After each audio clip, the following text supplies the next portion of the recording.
विश्व पर्यावरण दिवस। आज विश्व पर्यावरण दिवस है और इस पर्यावरण के दूषित होने या फिर असंतुलित होने की वजह से मानव जाति ही प्रभावित नहीं हो रही, बल्कि इस पृथ्वी पर रहने वाला हर जीव प्रभावित हो रहा है। शायद ही मानव जाति को पता हो कि ना जाने कितने जीव इस पर्यावरण के असंतुलन से, इसके प्रदूषित होने से विलुप्त हो चुके हैं, या फिर वे जीव अपने आप को इस प्रदूषित वातावरण की वजह से अपने आप को नहीं बचा पाए। दिनों दिन ये स्थिति बिगड़ती ही जा रही है। जब बात पर्यावरण को बचाने की आती है तो ज़्यादा से ज़्यादा हम इंसान पेड़ लगाने की बात करते हैं या फिर अपने आसपास के वातावरण को स्वच्छ बनाने की बात करते हैं।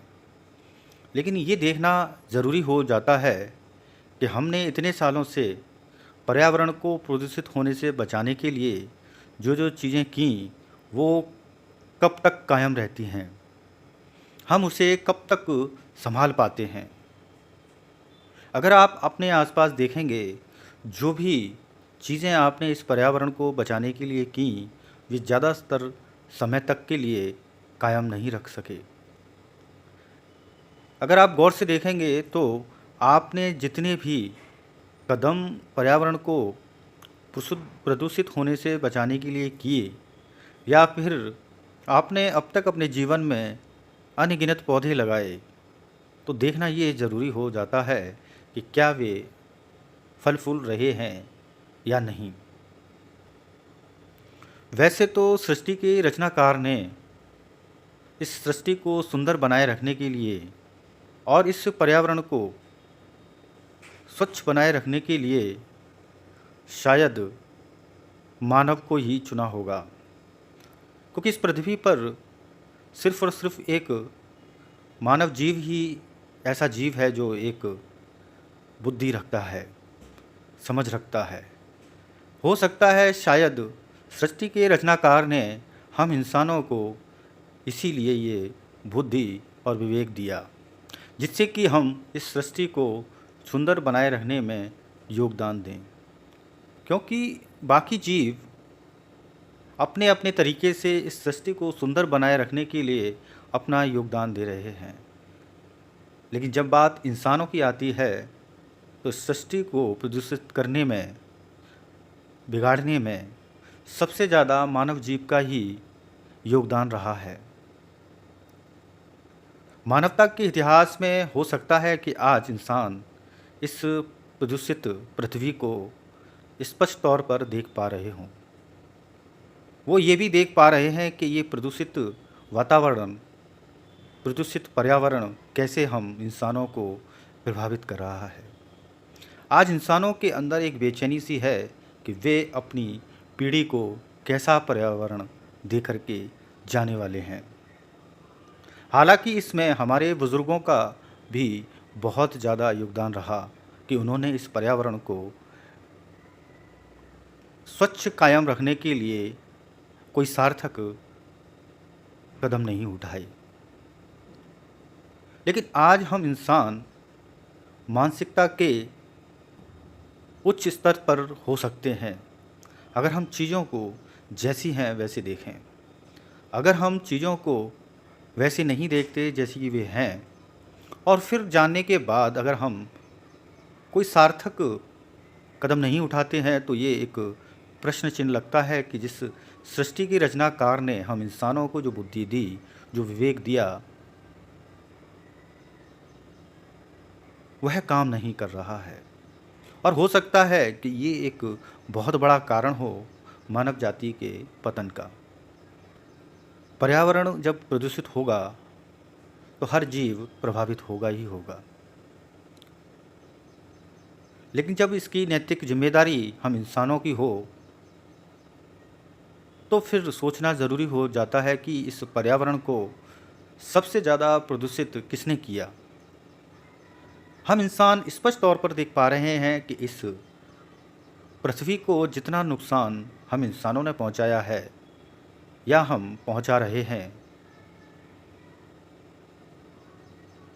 तो इसके जो कष्टदायक परिणाम होंगे वो हम इंसानों को ही चुकाने होंगे, क्योंकि इंसान एक बुद्धि रखता है, एक समझ रखता है, वो सुख और दुख को भी समझता है और इसीलिए वो पीड़ा का भी एहसास करता है। शायद हो सकता है कि बाकी के जीवों में सुख दुख नाम की कोई चीज़ ही ना होती हो। तो कहने का मतलब ये है कि अगर इस पृथ्वी पर इस पर्यावरण को लेकर के अगर कुछ प्राकृतिक आपदाएं आती हैं तो निश्चित रूप से सबसे ज़्यादा हम इंसान ही पीड़ित होंगे। आज हम इंसान ऐसी बहुत सारी ज़रूरतें हैं जिनका हम आदी हो चुके हैं, जिसमें सबसे बड़ी चीज़ है बिजली, इलेक्ट्रिसिटी। आज हम इंसानों की सारी सुख सुविधाएं कहीं ना कहीं इलेक्ट्रिसिटी से जुड़ी हुई हैं। अगर एक महीने इलेक्ट्रिसिटी ना आए तो हम इंसान कीड़े और मकोड़ों की तरह मर भी सकते हैं। अगर 1 घंटे के लिए बिजली चली जाती है तो जीवन पूरी तरह से अस्त व्यस्त सा हो जाता है। ऐसे ही जब प्राकृतिक आपदाएं आती हैं तो हम इंसानों के पास प्राकृतिक आपदाओं से निपटने का कोई भी समाधान मौजूद नहीं है। और जब जब प्राकृतिक आपदाएं आती हैं तो सब कुछ उजाड़ देती हैं, जिसकी भरपाई हम इंसान बड़ी मुश्किल से कर पाते हैं।